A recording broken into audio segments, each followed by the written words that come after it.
creen, pero se me ha empezado a poner la piel But de I've been gallina. starting to get goosebumps and the hair on Y el cabello en mi nuca the está... back of my Es que también te digo, es muy difícil creer este tipo de videos. No porque a lo mejor sean fake, a lo mejor sí son reales, algunos, no todos. Pero es que, güey, si te pasara a ti, lo primero que haría sería, ah, sí, no mames, creo que hay un fantasma allá, güey. Deja abro mi TikTok para ponerme a grabar. O sea, pues no, o sea, bueno, yo en lo personal no me pondría a buscar la aplicación de TikTok y ponerme a grabar el puto fantasma. No mames.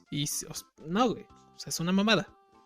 Desde mi punto de vista. Ya habrá cada gente con intelecto diferente que lo primero al ver un fantasma es abrir TikTok para subir un video y ganar followers. neck is starting. What the hell? No, chinga tu madre, si me sacó un pedo. El grito. Perdón, es que no mames esos gritos. Me da más miedo su grito que la puta imagen. Ok, ya, play.